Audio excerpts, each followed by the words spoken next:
Okay, ladies and gentlemen, it's going live. I told you on Facebook, I told you on YouTube, and I told you on Instagram. Nick, guess what? Nick Chapman is here. Now, the gloves are off. It's bare knuckle. We just had the 1 and 2, but today is actually the 3. I'm going to interview this guy. Now, it's now the 1st of June. Nick Chapman, welcome to the interview, sir. Nice to see you, David. How you doing, buddy? Mate, I tell you something, I'm pretty good, and you're looking pretty good yourself for a young fella.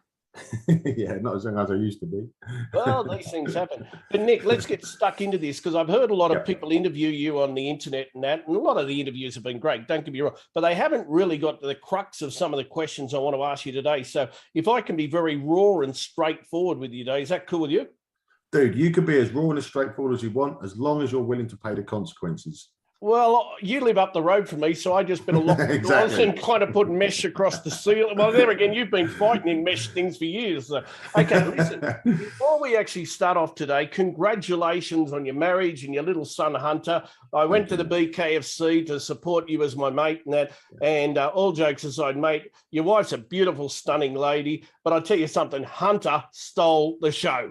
Yeah, he did, didn't he? Yeah, thank you so much, mate. Yeah, mate. I'll tell you something, folks. If I had a picture here now, I have a look on Nick's wall. I mean, that little fella, you know, he's got to get out and he's got to knock us all out in a few years' time. But Nick, originally, you've gone to, as far as I'm concerned, you've gone from like a 0 to hero. First of all, you were born in England. You were kind of running the streets, running amok. And I'm not stealing the show, but I mean, you've come from running amok from kind of escalating with luck, I mean, and everything. So can you tell us a little bit about where you started and what brought you from where you were back then, knuckling up on the streets and kind of not liked by a lot of people to bloody loved by people over here in Thailand? Okay, so I would actually say I was less than 0 when I was in my late teens. I had a real disposition for anger and aggression and violence, and it spilled out onto the streets. It's as simple as that. Like most guys that do or have done what I've done as a professional career, it's important for me to get it straight. My dad brought me up with a lot of morals, so I've never hit a woman. I've never been a bully. You know, old people, women, children, and animals have always been off target. And anyone that didn't want to fight, I just used to look for challenges. I like fighting. It wasn't so much that I really wanted to hurt people. I just liked to fight. And I found that I was good at it on the streets. I got into a lot of fights and I was always winning with ease. So I went for the next challenge and I stepped up. I was fighting doormen and I was fighting policemen. I was fighting squaddies, sometimes 4 or 5 at a time, you know. And so hold on just for 1 second. So our viewers know, what kind of age bracket were you in then roughly?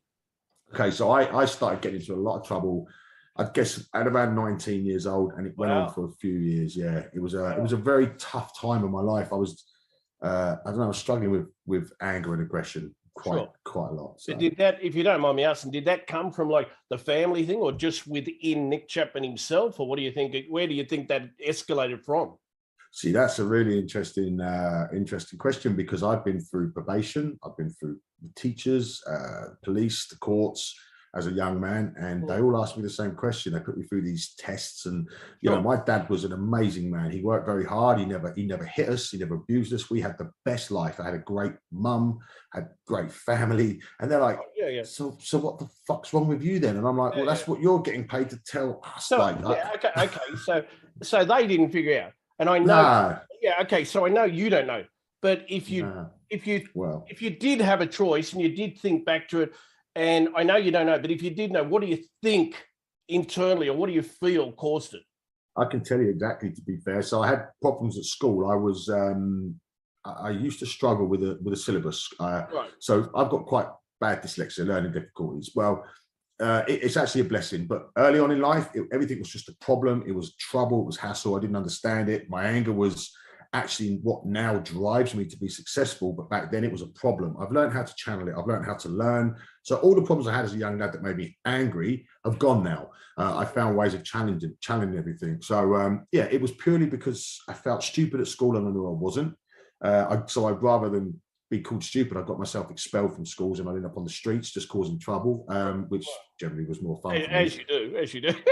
So honestly, it was a lot more fun than going to school. So yeah, it all stemmed from that. And this whole anger thing, once I learned how to control it, because honestly, like it's one hell of a force when I can't even explain it. I can get so angry. You didn't go through depression. You didn't go through anger management stuff, or I done all anger management, child therapy. I even spent time with a clinical forensic psychologist in an order from the courts because of my anger, straight up. And I actually going through this process with her for 18 months. Margaret O'Rourke, her name was, and I started to learn about my anger.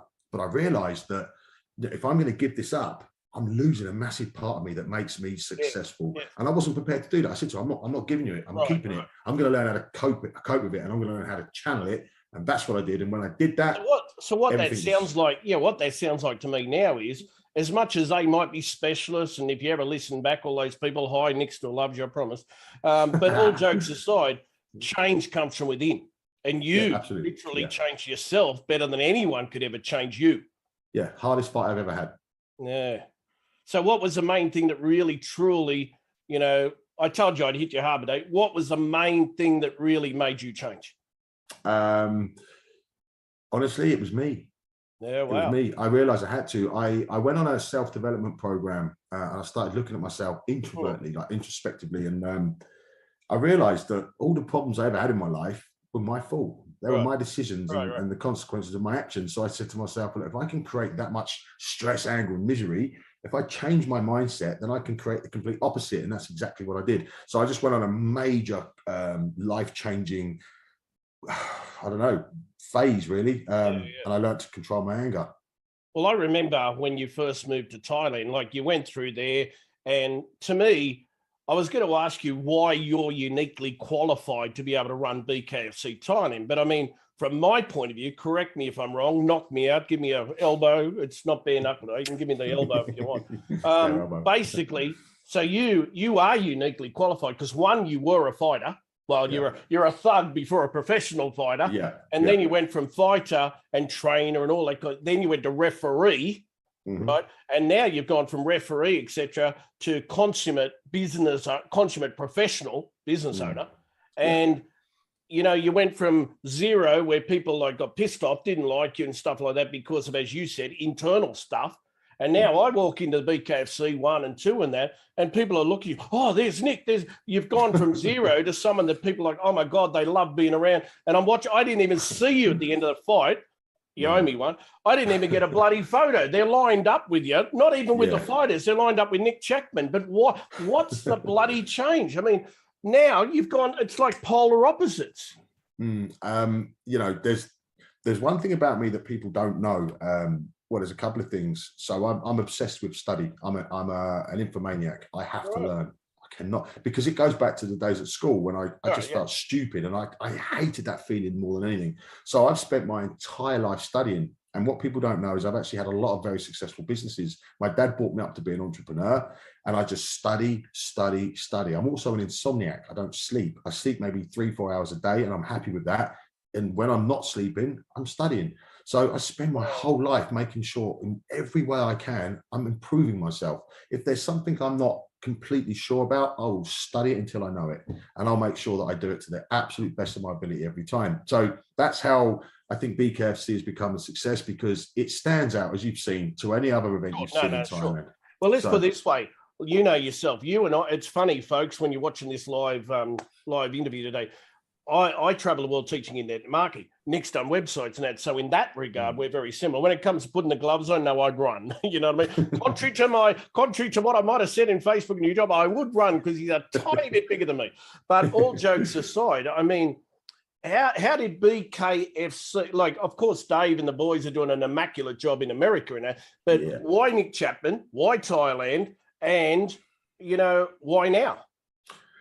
Dave Feldman is the man. I mean, he created this whole thing. He's a founder in the United States, and honestly, I cannot sing that man's praises enough. He's excellent gentleman, incredible, mate. He's been amazing. So everything he said, he's 100% delivered. However, I had to prove myself to him. He's not the type of guy that just helps people willy-nilly. This guy is a very serious businessman. So I basically just got on his case. I created an entire business plan. I've done it all myself. And it was a business plan that you just can't ignore. So He literally, I got it in front of him, managed to get him to pin him down and get him to look at it. And honestly, if you see the level of work that I put into it, you'd be a fool not to take up on the offer. So Thailand's uniquely placed for BKFC because it's boxing primarily, but you've got the Muay Thai clinch that's legal, which is not legal in any other style of boxing. So I just figured it's the perfect place to be.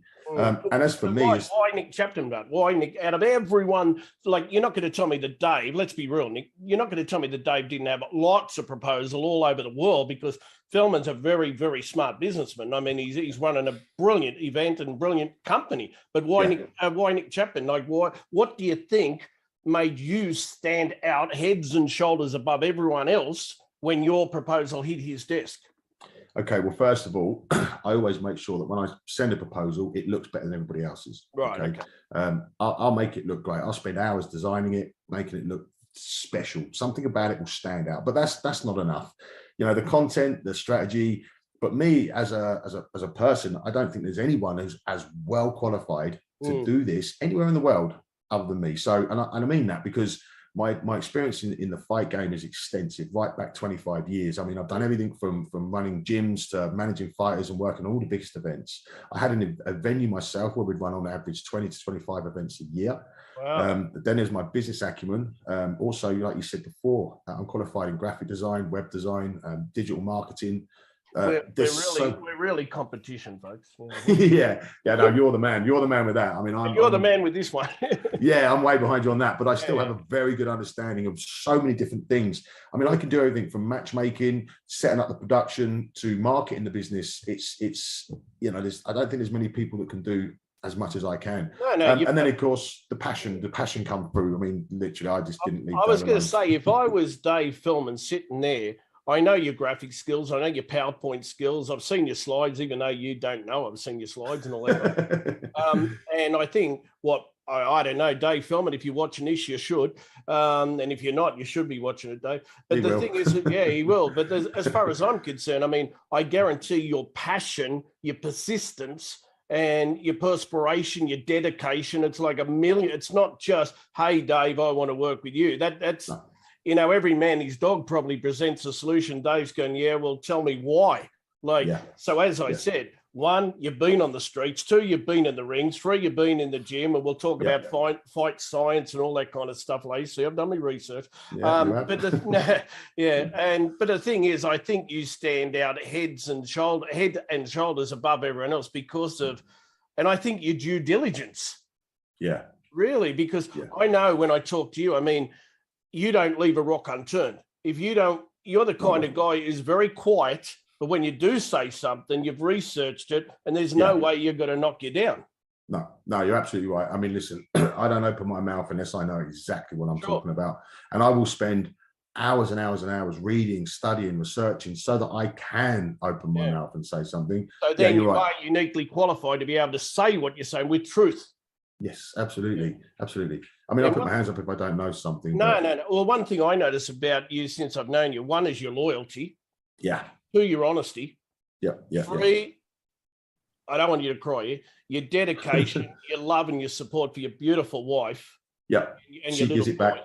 Yeah. Sure. And I've met your wife, and we're both lucky in that department. We both got really beautiful ladies who stand by us. And that's what I was just going to say now, which I've never heard anyone ask you. Is your wife also, and your little boy, Hunter, that beautiful little boy, are they your driving force? Absolutely. Yeah. I mean, look, I've always been very driven. There's never been a time, I can't even remember like a day in my life I haven't done something to improve myself in some way, shape or form. So I'm about as driven as you're ever likely to meet anybody in your life. Yeah, you are. When she come into my life, my wife, and then my boy just set me on a path, just unstoppable force. I mean, they've just added to that determination and drive. So you've never been knocked out in a ring? No, no one's ever knocked me out in their life. I've been hit with baseball bats. I've had car crashes at 100 mile an hour. There's never been a time in my life I've been knocked out. I totally disagree. And I'm going to call you on this because I guarantee Hunter knocked you out when he was born. I was on my feet, but yeah, he back the nearest he's ever come to anyone putting me on my ass, I can tell you. I guarantee that was the thing that really struck a chord in you when you saw little Hunter being delivered to Nick's hands, you know? it was mental. I mean, like, I've been through some insane situations in my life, good and bad, and sure. I've walked through them all. When I saw his little hand just reach up out of this, I was like, wow. Yeah, it was. I've never experienced anything like it. I remember when we sat down, we had something to eat, and you said to me, David, wow, I've never been kind of knocked out, but that knocked me out that day. It was like this cute little boy coming out to visit dad, you know? Yeah, so, it was insane, man. It was crazy. Insane. Oh, best mate. thing ever. and let's go back to the fights for a second. When I walked in, see, a lot of people watching this interview, and again, I said I'm going to be raw today. A lot of them are just idiots. And I'm sorry. Well, sorry. I'll take that word back. I'll say ignorant. They don't see you. They don't see 60 or 70 bloody staff and team rock up. They don't see the lug in. They don't see the lug out. They don't see how many. They don't see the lighting rig. They don't see all the park cans. They don't see the lasers. They don't see, the cranes. They don't see anything. They don't know how Dave Philman held you to a date to be able to get that ring, or otherwise BKFC wasn't going to be on. Yep. I mean, and I like the people, my wording was wrong. It's not idiot, but ignorant, because they just rock up to the fights and think, oh, well, but they don't see how much go. They don't see you. Well, I can't say ripping your hair out because you haven't got any to rip out, but not now. They don't even see me. Ring him and mate, Nick, Dave, I can't talk. You're in meeting after meeting after meeting, and they think you're making gazillions of dollars. But Nick, they do, tell me if I'm right or wrong, or I'm being rude. They don't know how much you're putting into this. They don't know your lack of sleep. They don't know your dedication. They don't see the stuff that, and when shit hits the fan, you're the one who always cops it because the fish stinks from the head down. Yeah, absolutely. Dude, it is relentless. But the thing is, people will never understand what I do or what I'm prepared to do, because to most people, what I do is impossible. And I mean that. It's impossible. I don't even know how I do it myself. I do 20-hour days, 7 days a week. But in that time, I'm like 10 times more productive than anyone else I know. So I am literally steaming ahead at a phenomenal rate. And it's effort, it's productivity, and it never, ever stops. And then you say the layer of stress is on top.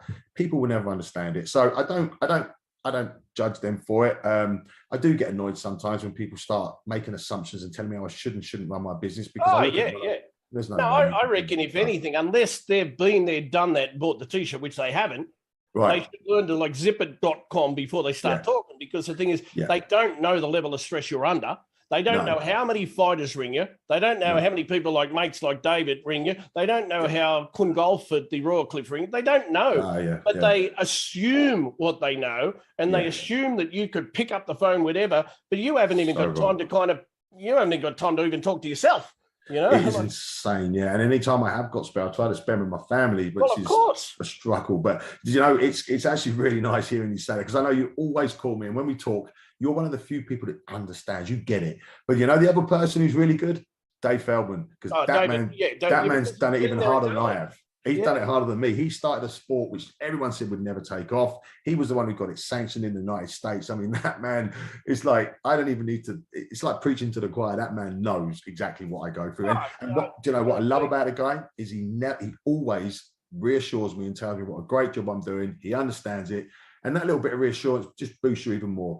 But to me, that's a true loyal partner and friendship in that there. Because, I mean, when people are down, it's always great. And we've all been down. We all suffer our black times and our good times and all that. But I guarantee when you've been just to that point where you feel like, Philman's been on the phone, mate, you're a top man, Nick, you're going to do this, brother.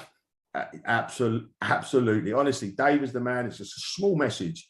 One time he sent me after last one, he went, Nick, fantastic production. You're the real deal. And after that event, I spent a whole week filming with National Geographic. I was absolutely exhausted. I had the same week was the event. And then after the event, I had nothing but trouble from fighters complaining, coaches. Everyone just wants more. And literally, I was like, this is just too much. And he sent me a message and I was like, see, he gets it. And that inspired me up again. So you just said 4 words that David Philman said to you. You're the real deal.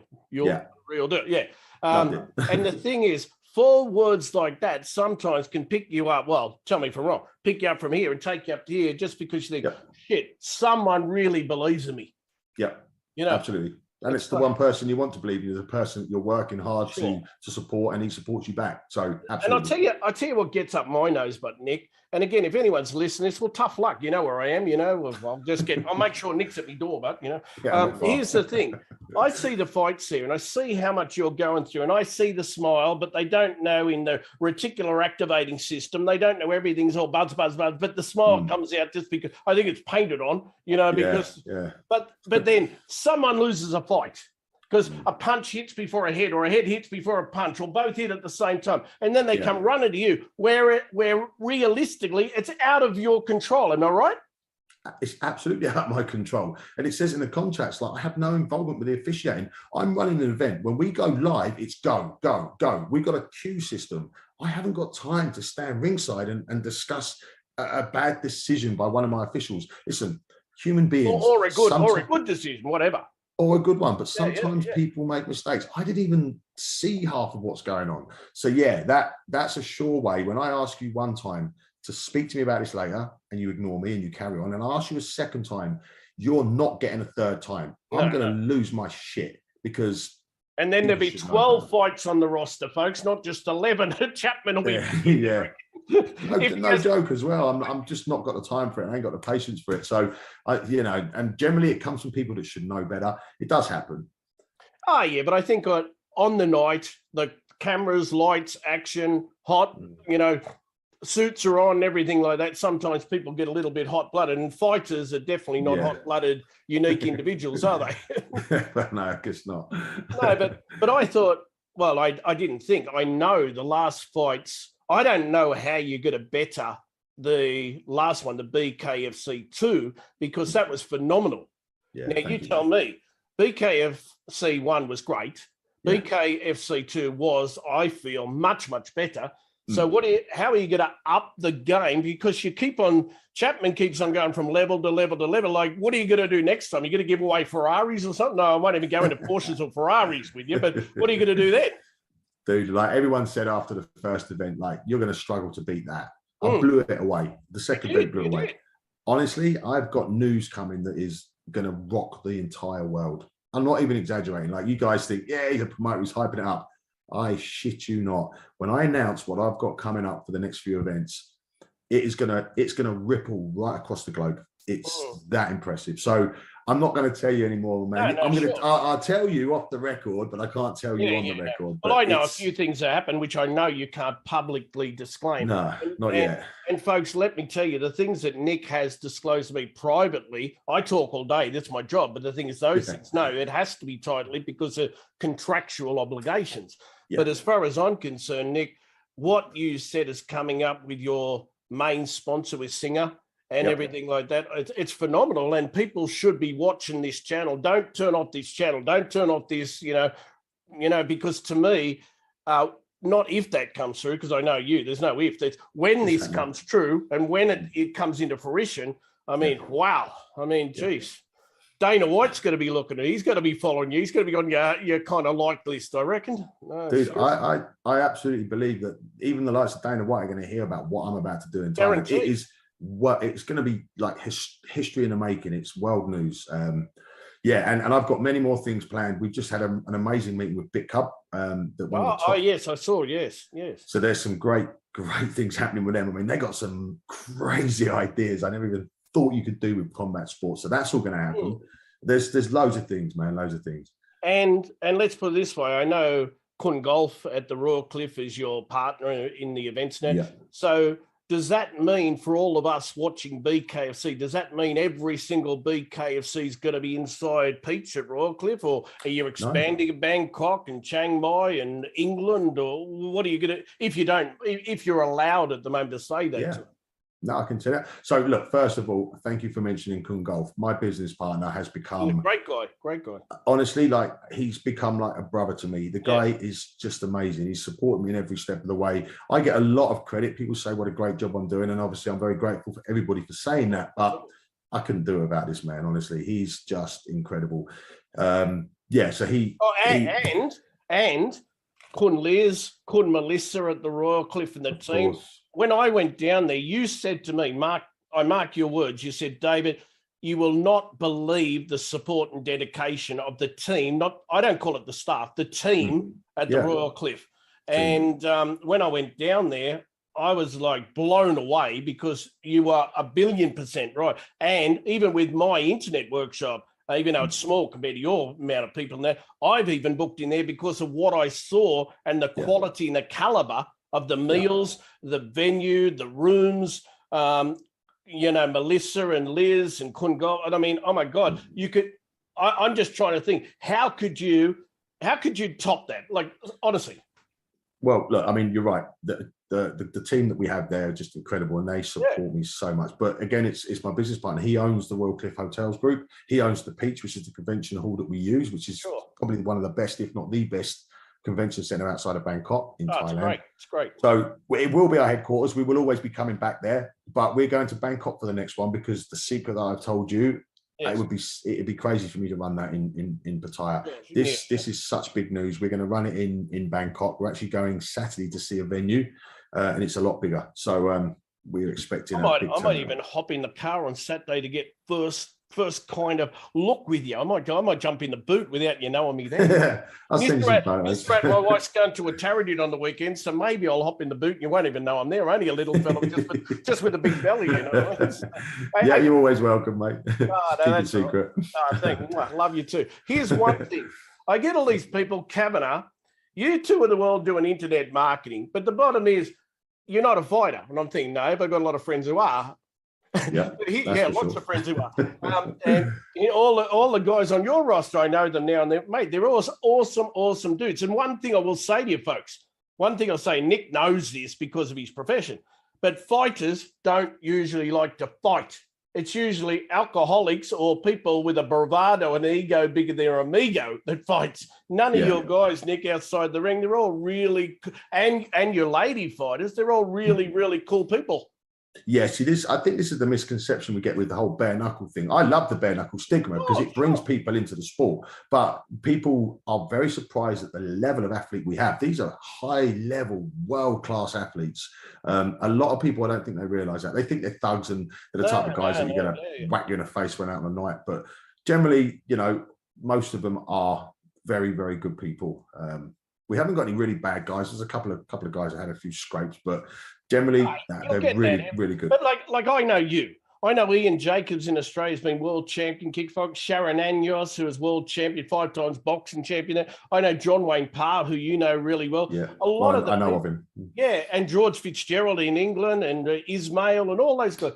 99.999% of the guys, they walk up, oh, g'day, Dave. How are you, buddy? How you been? Do you want a coffee? Do you want a cup of tea? Yeah. They're not the kind of guy that comes out looking at you, flexing the muscles and wanting a beer and wanting to fight and spar. They're really cool, lovely people.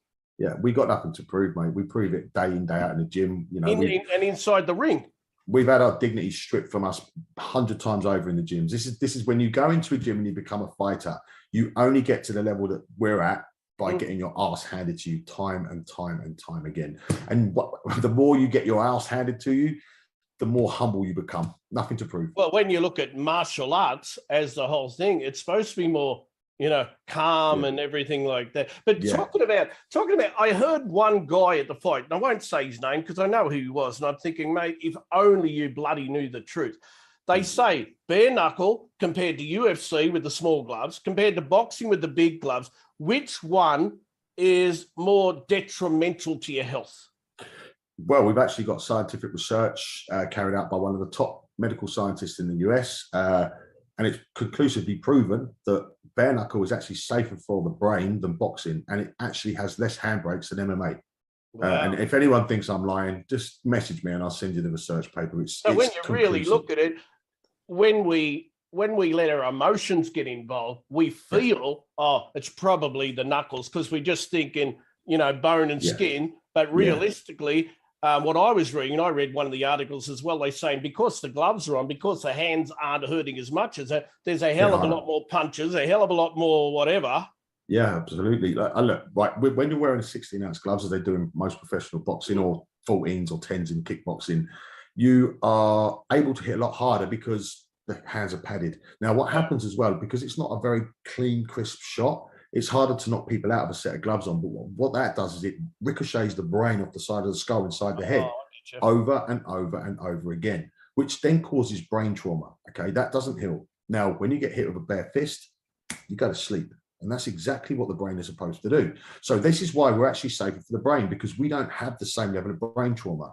The reason we get less handbrakes is because when you've got a bare fist, you have to think about the punches you throw. You can't just wing punches because you're going to break something. You don't have to hit as hard because it's a bare fist. So we get less handbrakes for that reason. And we tape up to within an inch below the knuckle. So the hands are relatively safe. Okay, we get a hell of a lot more cuts and we probably get more blood, but everyone likes that. We get more knockouts, more blood. That's what everyone wants to see. We get less brain trauma and less handbrakes. I was just about to say, I mean, when I was at the fights, irrespective of what I think, because I'm your friend, but the thing is, I hear people, knock him out, knock him out. They're waiting for the bang. They're waiting for the pop, you know what I mean? And so nature. Sorry? Human nature. Yeah, and I think, like, I'm 56 now. I know you're only 35 or whatever, but I look back to the days of my grandfather where he was in Australia Golden Gloves. Right. I don't fight. I think he must have just given me the gloves. That's about all. But my grandfather was Golden Gloves. And as he said, you don't hit a guy when he's down. You don't kick a guy. You don't do this now. Okay, I get it that it's MMA now and it's all these different things come out. But back in the days when probably you were a tiny little boy getting started in that, and even when you had your street fights, you were still probably, you want to knock him out, but you're not going to kick the living hell out of him with that, you know. Depends if he owes me money or not. I was waiting. I was trying to get that out of you. You know? I'm not going to lie, mate. When I was on the street, I'd fight 3 or 4 guys at a time, and there were no rules, mate. There was no rules. George Fitzgerald, he was in the Hall of Fame martial arts in England. He's actually, you'll meet him at my event in Thailand too. George, right, excellent. He said, David, mate, he said, it's different out on the street. He said, you need to do whatever it takes to get what you need to walk away alive. And I have no problem with someone doing that to me, because if they don't do it to me, I'm going to do it to them. But this was the old me. The new me, obviously, I don't. Sure. All that being said, though, I won't think twice about giving someone a punch on the nose if they really overstep the mark. It takes a bit to get me there, but I'm still not going to let people treat me like a mug. No. And I think, as you said, now you're a family man with your beautiful wife and little boy Hunter and that. And so I think to myself, it does make you think twice before kind of jumping into conclusions like you used to, when you were single, you were young and crazy and just jumping around the streets of, and England's not the safest place if you're in around those kind of people. Yeah, for sure. I mean, obviously, I think very differently now. But I always used to think twice. I've never been a bully. I don't lash out. I need a good reason, but I just don't believe that you should stand there and take shit from anyone. If you're going to get a warning, you're going to get a second warning, then I'm going to punch you straight in the jaw. I don't think there's a problem with that personally. No. Well, the thing is, you have to do what you have to do. But so the upcoming events you've got. I mean, there are a lot of very surprise wins in the last couple of like BKFC 1 and 2 and that. I was hearing people behind me, Panda, Banksy's got knocked out, he's going to lose. The next minute, boom, he came from behind. And then you've got so like, is there anything apart from the secret that you can tell us that might be happening? Or can you give us a little bit of the inside scoop with Nick Chapman? Yeah, I can give you a little bit of inside scoop. So we've had an official offer today. So we've got 2 TV deals on the table, which is pretty cool. One was with True Vision, which we were quite happy with. But then we got an even better offer. We got a mainstream, free-for-view TV channel right across Thailand. We're talking, I mean, their YouTube channel alone has over 36 million subscribers. Oh, wow, a lot. Their channel is in excess of 50 million viewers. We've got a Saturday evening slot. We're going live. So that's very exciting. I've actually got the email. Will that be in dual languages, Thai and English, of course? That is actually a very good question. No, it's going to be completely in Thai because it's a Thai terrestrial TV channel. Sure. Yeah. So even the production will look exactly the same. Mark Abbott does dual language anyway when he's announcing. Yeah, Mark. Yeah. But the presentation graphics with the tail of the tape and the stats and all of that, that'll all be in Thai. It'll all be completely in Thai. We've got Thai commentary team, Thai announcers, everything, even the ads between bouts, all in Thai. But the good thing is it's only an hour slot, so you're only going to get half of the card. You get the main card, but then if they want to watch the full production, people have to tune into the app, the BKTV app. Yeah. So in other words, I know you can't tell me the company you're talking about, but have they got an app we can download? Well, we've got an app, BKTV app. Folks, I tried to get in the back door, but he still didn't budge. He went straight back to BKFC. I'm actually gonna tell you the TV channel. I just don't want you to think you caught me out. Oh, okay. Well, can you tell us the actual TV channel, please, Mr. Chapman? Absolutely. So we got the offer today. We're quite happy with it. It's going to be WorkPoint. Oh, right. WorkPoint TV. So it's a massive channel. If you don't, obviously the English people won't know about it, but it is, or the Americans, but it is a massive mainstream TV. It's a massive channel. It's on all the IPTVs. It's on the free to air. It's on, wow, that's a big, and I didn't even know that, even though I have talked to you. I mean, so congratulations to you and your team. That's an exclusive. I've not told anyone that publicly yet. So exclusive to Cavanagh by Chapman. And the punches get thrown. Okay. Now, what else can you tell me? What else can you tell that's totally not been said before? I've got another one for you. What's another one? Come on, tell us. This has been on everybody's lips. Okay. So we are actually negotiating a deal right now, which is, well, it's done. It's a done deal. We are going to be sending some of our Thai national fighters and some of our champions to fight in the US, which is huge. So in actual fact, like no Thai national has made it to the US for a world platform or to compete in any combat sport before. Like many Thais have gone to Europe and around other parts of the world, but they've never made it to this level in the US. So we've got a very good deal with the big boss, Dave Feldman. Any of our guys that stand out can literally get a ticket straight to the US. So that's really exciting stuff. So Singha are excited about that. Oh, it would be. Yeah. So let's put it this way. If someone's listening to our interview now and thinks, you know what, Nick Chapman and the team have not seen a fighter like me. They haven't heard about me before, but I know that I could go in there and I could really kick major butt. And they've got the attitude that conforms with BKFC. Are you willing to talk to them? I'll talk to anyone, but I will tell you how many messages I get per day from people saying, you need guys like me. I'll be a main event on your show by next year.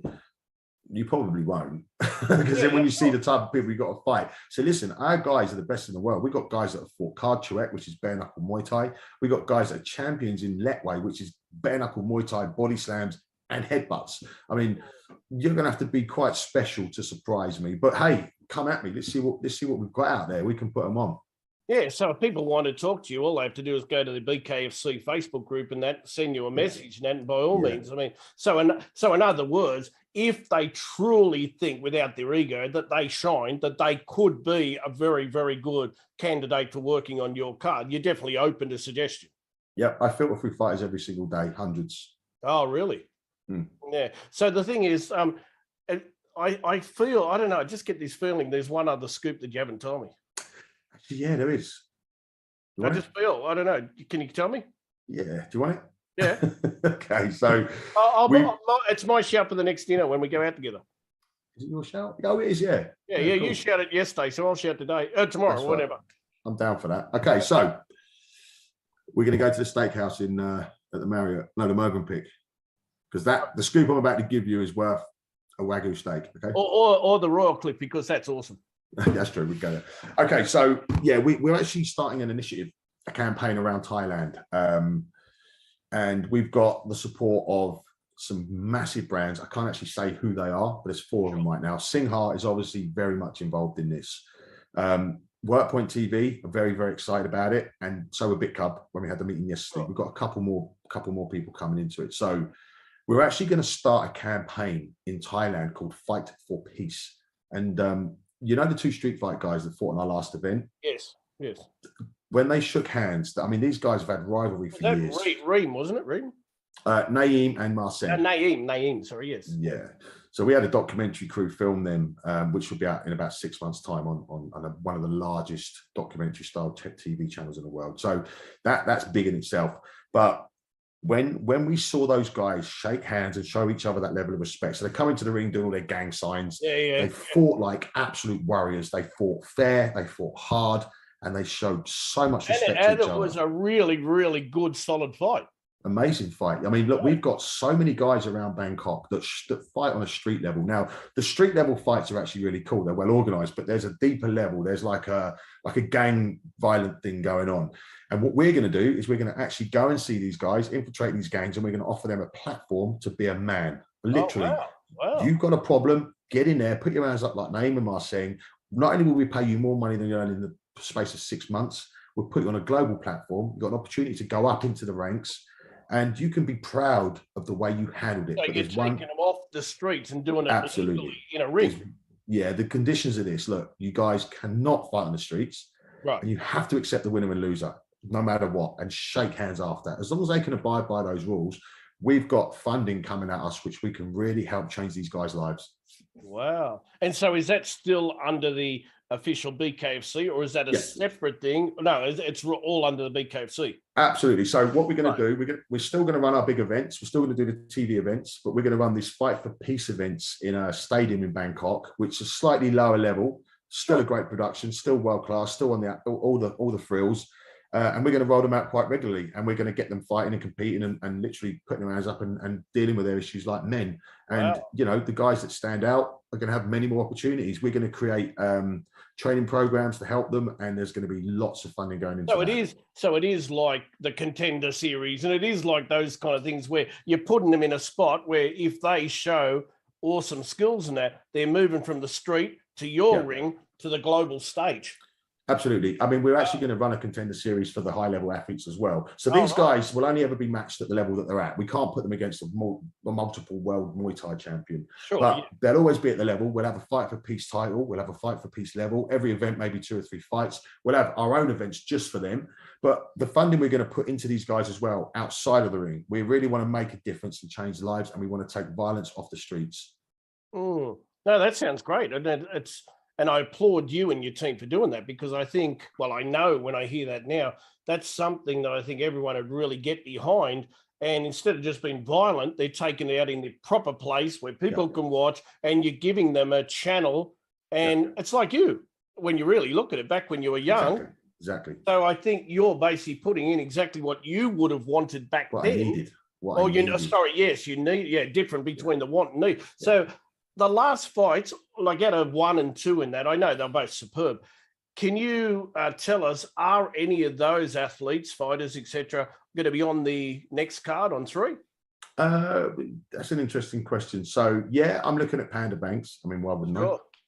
The guy's just brilliant. I love the guy. Actually, you're so tall, and when I stand next to him, I'm thinking, oh my gosh, where did this gentleman come from? He's like, wow. We're looking at Panda Banks. I've got couple of guys in. I've got one guy in mind for a title. Soleimani's going to be up for a title soon, but he won't be on the next event. He'll be on the one after, because that guy he's an excellent fighter. I'm really excited about him. But I've got an insane matchup for him. He's going to have to, if he wins this fight, he's a credible champion. End of story. So that's coming. But the next event actually is going to be heavily based around Bangkok-based fighters, Muay Thai guys, mostly Thais. There's a few Phalangs coming in. But Panda Banks is one that's definitely going to be on the show. He's a very, I liked his stylish shoes. I looked at it, I thought, where did he get those shoes? He put a lot of time into getting those shoes. He's been looking for them for ages, because they go back to the old bare knuckle boxing days. Yeah, but when you look at him, it looks like he's gone to Central Shopping Centre. He's got this stylish pair of shoes. He walked in the ring, and I think, where the heck did this man get these shoes? Only Panda can pull that off. Only Banksy could pull that off. I mean, could you imagine Nick the headhunter Chapman wearing a pair of shoes like that? I'd never be able to go out in public again. Yeah, I know. But he pulled it off. He looked great. It was funny. He's even a hairdo. I mean, what the hell was that about? But he pulled it off. And yet it proves to me that guy has been multiple world champion, knocked down twice, and then he comes out and he wins the fight. So there's never, ever a guarantee. I think anyone sitting in the crowd would have thought, oh, God, he's over. After the second knockdown, the guy's finished. I mean, and then, boom, out of the blue, comes back out there, and he just... And as he said in his post-interview in that, he was waiting for him to come at him. He didn't. And then the second round, he came straight and whack. And, and the thing is, he hits the deck. I sat there next to the lady that was filming the documentary with me, and he hit the deck, and he got back up. She went, oh, he's never going to recover. I said, he will. And he hit the deck again, and she went, oh, he's not now. And I went, he will. Panda does. I mean, look, he is an outstanding fighter. I mean, outstanding. The guy, he's great to work with. He's lots of fun. He's professional. He's brilliant. But well, I hope you saw his interview. And Steve, if you're watching this back, I mean, Steve said you are one of the most awesome promoters to deal with. And even when he messages you or he does anything, he knows you're a professional, he knows you're busy, but within an hour or two, he's got a message, he's got an okay, you don't screw people around. And like, when I heard that, I know you, but the thing is, I heard that only validates to everyone what a gentleman you are. And yet, thank you, mate. No, really, because they don't know you. People don't know you, and they don't see that emotional side and that real loyal, and you're very humble. Thank you very much. I mean, going back to Panda's comments, yeah, I mean, that means a lot because the guy's been in the business forever. He's seen it, done it. So it's actually a hell of a compliment. So thank you, Panda, if you're watching, my man. Yeah. But it's reciprocal. The guy's great to work with. But I honestly think, I don't think you realize how good you are at putting on events, because I agree with you. I don't think anyone else will be able to put it on to the same caliber and the same professionalism as what you've done. Do you know what? The way I see it is all I want to do is just the best I can. I want to try and improve every time. I'm not looking at, what I've done great or how good it is. I just want to do better. I just want to do better. For me, this isn't about money. This isn't about fame. This is about me going as far as I can go, making it as good as I can make it. And up on the level every single time you get back in there. And I will. Oh, I know you will. I know you will. Yeah. No, because I see, and I don't know how you're gonna you're going to beat the last one, because that was so bloody good. I mean, that, folks, if you didn't get a chance to see it, look on the BKFC site and have a look at the caliber of the fights. Now, there were sensational kind of fights or results for fights on that last one. Now, I know you don't have a call when it comes to that, but how does that work? Because we sitting in audience might think and feel one thing, but again, we don't know what judges are looking for. We don't know what the rules are. All we want, clonk, knock him out. And so can you tell me, like, do you think sometimes there's controversial decisions, or how's it work? Okay, so this is a really, really good point. So first of all, I'll be honest with you, the Suleiman Khan Mike Ventrilla fight, I honestly thought Mike won it. I stood there and I was like, how the hell did that happen? But bearing in mind, I'm sitting on the sidelines watching different stuff than the judges, and I've got other stuff going on. So this is the thing. People that are sitting there, had a few drinks, the cameras in the ropes are in the way, they're not seeing what the judges are seeing. But I literally said, I'm not happy with that decision. And I actually contacted David in America, said, I want to review it. He said, okay, well, let's review it then. So we put 6 judges on it. Okay, and we all watched it from start to finish, and Mike did not win a single round. Wow. Mike. Sorry, not one. I beg your pardon. Mike. Not one judge gave Mike the win. So out of 6 judges, professional judges, 4 of them gave Suleiman Khan the win, 3 rounds to 2, and the other 2 judges gave it a draw. No one gave Mike the win, but because Mike cut Suleiman Khan badly in the fifth, everyone see the blood, and there's no way he lost. There's no way he lost. That's what I was going to say. Lost. Do you think people like us who pay to go in there and watch, or even promoters like you sitting there, sometimes because of the bruises, the cuts, the blood, the initial knockdowns or something, sometimes it's sway, but it's not actually, they're not looking for that, whether there's blood or not. They're looking for what are the rules? Is that what they're looking for, the judges, or what? Of course. So we run what's called a 10-must system. Now, if you look at the first round, Suleiman Khan won it 10-9. Okay, so 10-must means one person has to get 10. Okay, but it was a clear 10-9 round to Suleiman Khan, so he's a point up. Second round, and I judged this too, and I'm a qualified judge, by the way, and I absolutely saw it different on the night, but when I reviewed it, absolutely agree with it. So second round, again, Suleiman Khan won by another point, so he's 2 points up.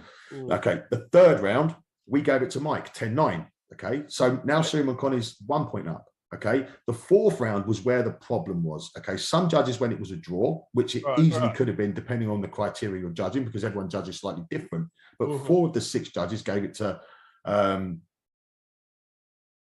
they gave the fourth round to Suleiman Khan, 10-9. Yeah, so that's it. So now Suleiman Khan's 2 points up. Mike wins the 5th round clearly, but it's still only a 10-9. It's not a 10-8. So in other words, he's lost.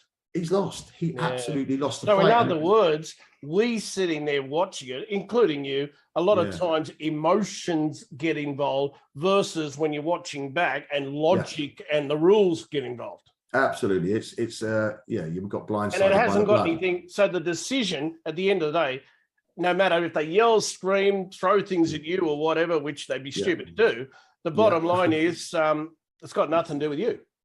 And this is the thing. It's like Dave said. He said, look, you can't overturn the decision anyway. He said, your officials, they've got to do it. I said, Dave, if it's absolutely a terrible decision, I want to be able to overturn it, but it's not. It's an absolutely fair call. Sherman Khan won that fight fair and square. Then so we had obviously. Go on. No, so is it refereed or should I say, is the outcome of the bout, the results come from America or from Thailand ringside? I say we do Thailand ringside, and if we're not 100%, if I'm not happy with it, I send it stateside to have it reviewed. Oh, okay. So in other words, you do get Dave and the boys and that over there to definitely verify whether it's a good or Absolutely. And I literally have decided that I'm going to remove myself from that completely. It says in the contract, look, I have officials there. They're there to do a job. Okay, I'm not saying that people don't make mistakes. Sometimes they do, but that decision was 100% right. And then, of course, we had the issue with Panda's fight. Some people are saying it was a headbutt. Now, okay, the situation is this. Clearly looked like the head clashed, okay? But the punch come through at the same time. And again, it went to the stateside. We reviewed it. And there just wasn't enough conclusive evidence to show that it was the head that caused the problem. And when Karimi fell and he bashed his head on the floor, that's what we believe really dizzied him. The other thing as well is during the fight, if we're going to disqualify anyone for a headbutt, it would have been Karimi. He headbutted Panda about 3 times in the first round and cut him. So it was a very messy fight. And unfortunately, this happens in the sport. But again, the referee called it. He was the closest person to the event. The camera angles don't actually show it 100% either way. So again, fair decision. Well, it was hard because even when you see the ropes and that getting away, it's what about the interesting fight with TJ? I didn't know if I was watching a bare knuckle or a MMA or I didn't know what I was watching. Dude, that was just brilliant. That's all I'm going to say. Okay. So TJ just gets under people's skin. I mean, he was relentless. He didn't leave Fabiano alone. And I don't blame Fabiano. You know, even TJ spat him in the press conference and pushed him. I felt sorry for Fabiano because he's such a great guy. He worked so hard. TJ up and roasted him. He kept his cool the whole way right up to the fight. And he got in that ring and I could see in his eyes, I thought, Fabiano does not give a shit about winning or losing this fight. He wants I actually saw smoke coming out of his ears. I saw smoke and flames coming out, you know? It was brilliant. But here's the thing. So Fabiano kneed TJ right in the nuts. And that was a bad shot. And TJ hit the deck. TJ took it like a champ. And I'll give him his due. He got back up. He didn't complain. He rocked on. And I was like, fair play. And then Fabiano done a double leg, slammed him. And that's not even close to being legal and blatant. And again, TJ was back on his feet. And I went, let it keep going.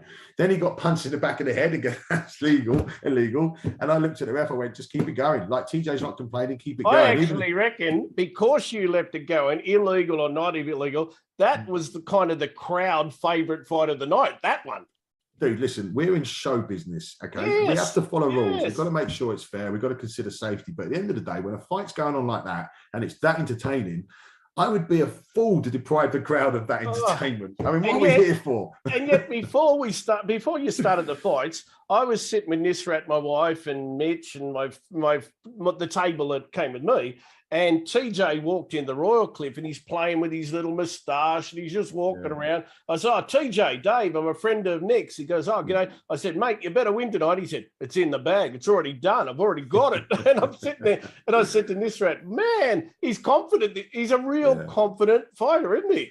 He is. I think he knew. I don't even think Fabiano cared about the outcome. He just wanted to hurt TJ. That's all he wanted to do. I don't blame him at all. And I'm wondering, should Melissa get a job as security from now on? No one will understand this because Melissa said she's going to watch this. So should Melissa get a job as security?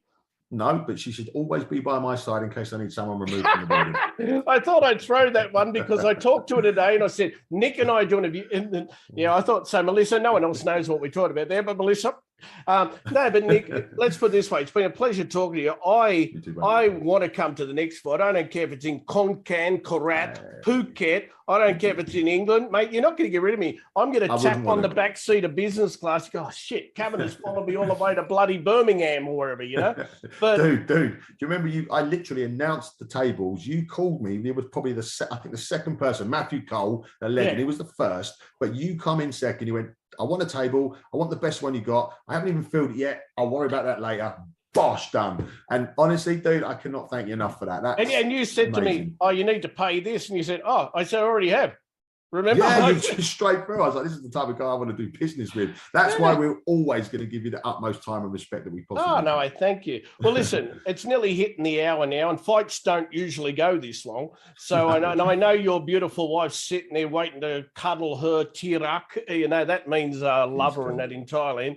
But listen, Nick, credit to you. Hats off to you. Not you wear a hat, mate. I love you as my mate in a non-gay way. I mean, sincerely, I love...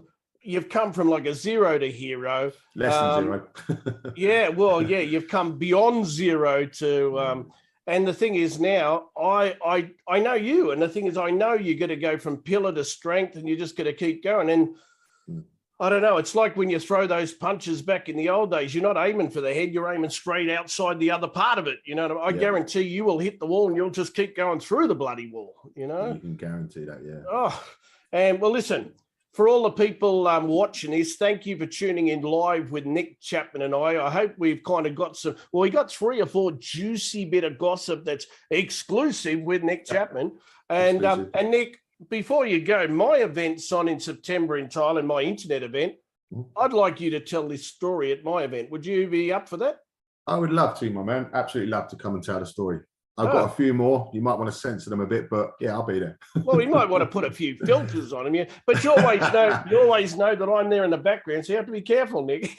No problem. Listen, I'd love to come and talk at the event. It'd be great. All right. Well, ladies and gentlemen, I know you can see us and you can hear us, and I know you've been chatting in the comments below, but Nick, love to your beautiful wife and also little Hunter, and I can't wait to give him a kiss on the cheek and give him a big hug again.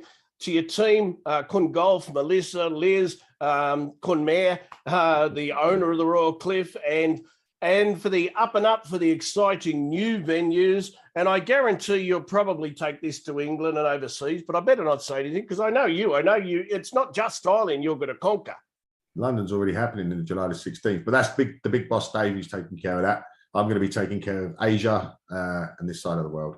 Yeah, well, I mean, they've all got to run for their money. Well, Nick, it's been a pleasure talking to you today. Thank you. I know you're a gentleman has got like no time to himself at the moment. I appreciate you. Love you as my friend. And God bless you and your family. And until next time, knuckle up. Couple of Mac Cup, Sorry Cup. Sawadee Cup, Cup, Cup, Chok Dina Cup. Thanks, Nick.